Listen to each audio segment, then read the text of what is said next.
everybody, Adam here with a lesson called What Are the First 3 Harmonicas I Should Buy?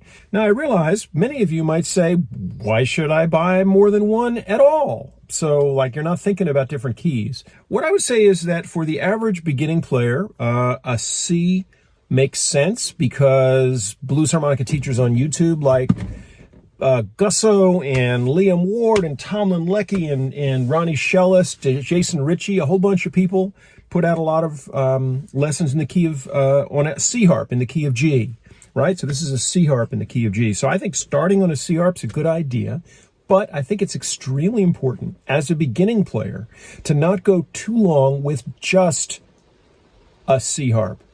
Why is that? Well, C is pitched sort of in the middle of the basic pitch scale, which is to say that in standard harps, a G is the low one and an F sharp is the high one. And by the way, if you hear the pitter-patter of little feet, that's rain on my car. I'm in a park in Oxford, Mississippi, where I live.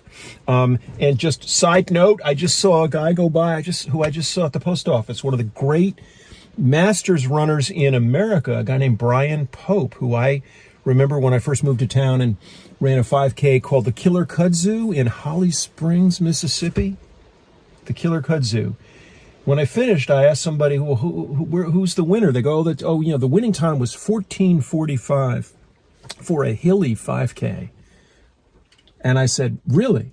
And they said, yeah, he's 42. I said, point me towards him. And I went and talked with Brian Pope. I had just moved to town. We're 20 years along, but he's running around the park. By God. Okay, C harp. Why is it important to not just be on a C harp? Well, as I said, C's in the middle. So G is the low one, and F sharp, I'm visualizing them, is sort of the high in terms of standard tuned harps. Now you can get a high G. You can probably go higher than that. You can certainly go below G on the low end. You can get a low F, a low E flat, a low D. I've seen a high A. C's right in the middle. So your lips get used to the forces when you're bending, when you're playing, when you're going from the bottom.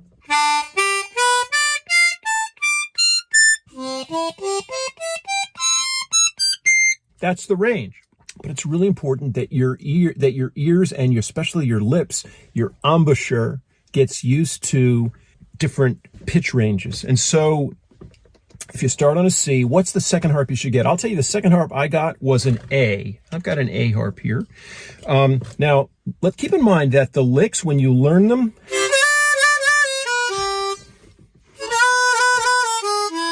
in relative terms, every 10-hole diatonic harmonica, this is now an A, is set up exactly the same. So once you learn a riff on one harp, it can translate immediately to the other, except, and any advanced harp player knows this, there's a whole series of little changes that you end up making in your mouth in terms of, like the low note on an A, the one-hole draw requires your jaw to be dropped a whole lot more than the low note on a C. Here's the C. I have to go a little lower.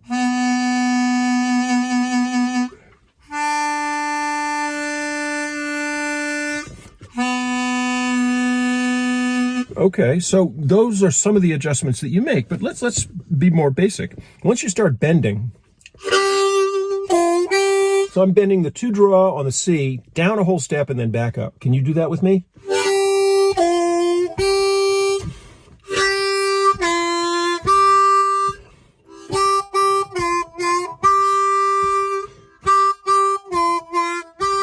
If I take the A and do the same thing, I've got to pull a little harder, I think, and I'm just working with different pressures. It's hard to describe, but it's really easy to actually think of a good analogy. It's the difference between driving a car like this, which is a 4-door, it's like a basic American sedan, and on one extreme, like a rider rental truck would be like the equivalent of a G harp or a low F harp. At the other extreme would be one of those little Fiat 500s, right? Each of those, I mean, they have a steering wheel, they got 4 wheels, they move forward, they go around curves, but the steering stuff is very different, going around a curve in a little thing versus a truck, right? It's exactly the same thing with a harp. And so if you want to be a good driver, like a good player, Good driver has to learn how to drive cars of different sizes. Good harp player has to learn how to play harps of different pitch ranges. I once did a video that said, which is the bluesiest harp? Well, the answer is there's no really bluesiest harp. And I used to think that the B flat was bluesier than the C. The truth is C is perfectly bluesy. But there are different sounds that you get. And let me give you a good example. Well, the best example really is that low, that one-hole draw on the A harp. A better example would be train songs. Or what I used to call the nucka-tucka rhythm. Now this is the A harp. It's perfectly set up for that nucka-tucka.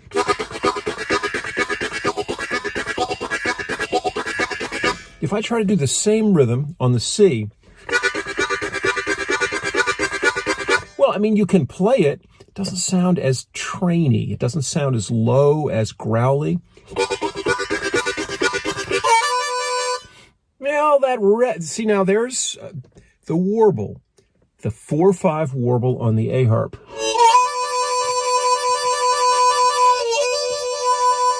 Very different in its own way than the 4/5 warble on a C harp. Just pitch ranges are different. The other thing, of course, is there were songs associated with certain key harps. I wonder where Mr. Pope got to. There are pitch ranges associated with certain harps.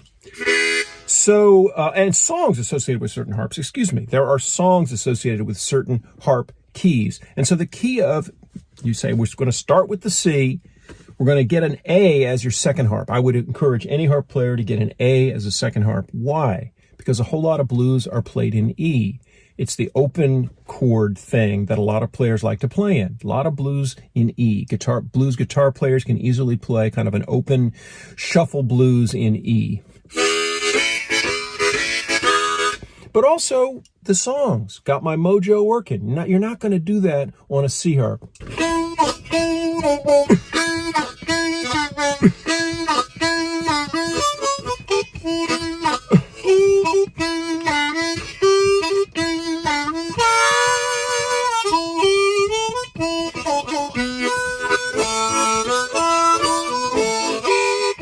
Now I'll give you a little a little confession, which is that when we used to play an A harp, I could not get a good sound unless I soaked it.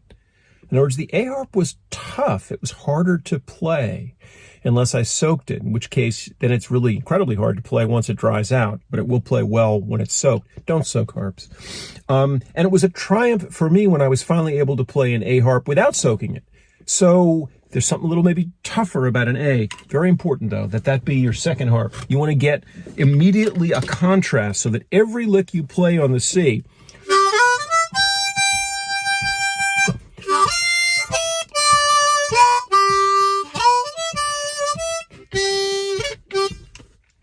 that was the C, here's the A.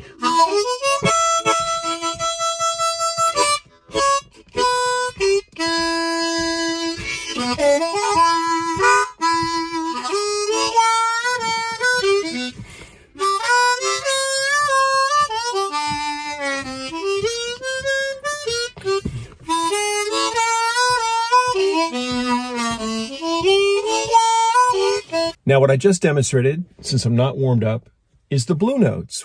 Another reason why it's really important to play more than one key harp, to have a variance, to go from the C then down to the A, is because even though each note that you play on the two different harps is going to require different mouth things, different embouchure adjustments, it's particularly true when it comes to the bent notes. And so one of the first things that I would do if I were moving from a C harp to an A harp, first thing I would do, I would play the blues scale on the C harp up and down and make sure that those blue notes sound really good. Here's what I mean.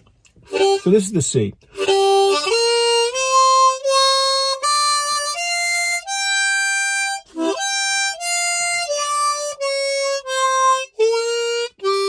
And that three-hole draw, that blue third, particularly important. This is really important stuff. I can hear the the advanced intermediates are nodding because they know how important it is.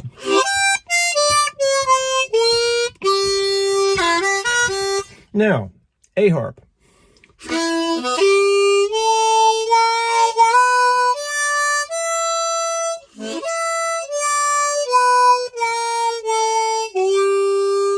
And I'm especially listening for that next to last note, that 3 draw, the blue third.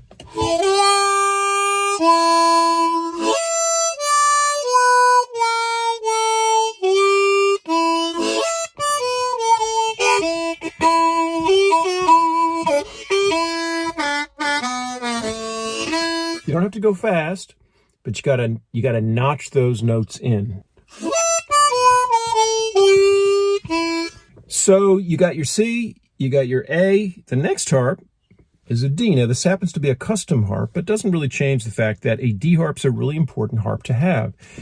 Why is that? Well, number one, it's a whole step up from the C, so it's going to teach you how to vary your embouchures as you get higher. And by the way, after that, I would probably get an F, which will take you to the top of the range. I do have an F. Don't I have an F? Actually, we could do that. If I have an F, not sure I brought an F. No, not in this bunch of harps. Okay, so the D.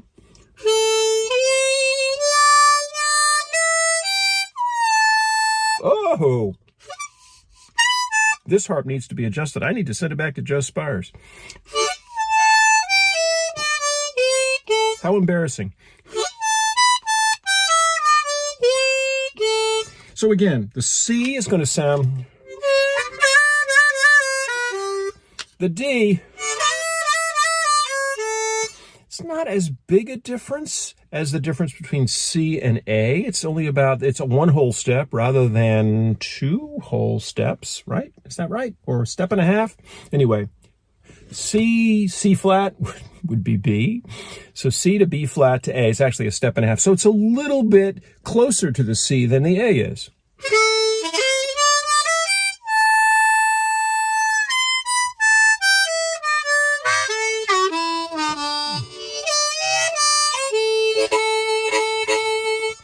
Still important to make those micro adjustments. Again, what's fudging it a little bit is that because it's a custom harp, the adjustments are not as important because it's just going to play well. You have to actually not pull too hard. Again, C. How about this?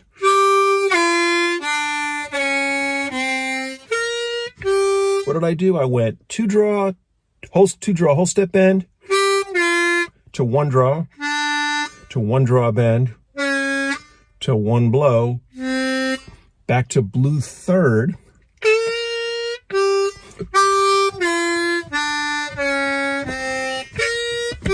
I love that.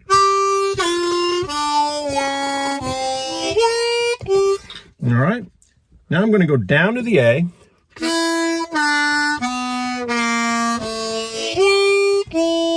With particular attention to that, getting all the bends correct, but certainly that blue third is the trickiest.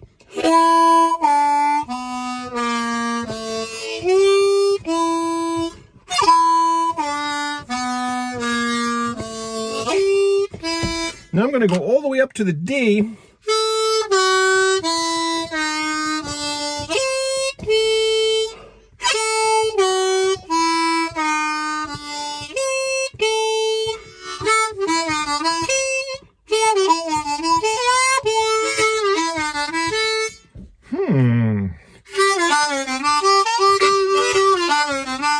I turned it around, didn't I? I'm doing something different now.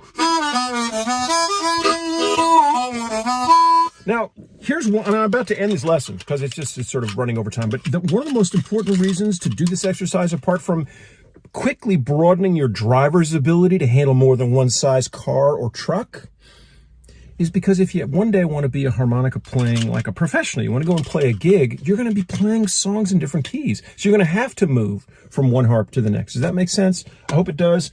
Never did see the runner again. That masked man has not come back. That was so cool, though.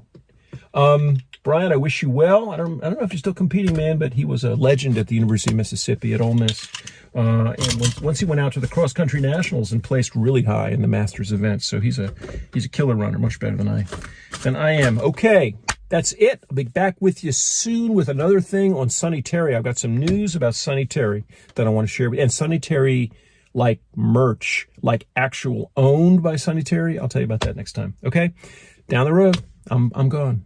Bye-bye.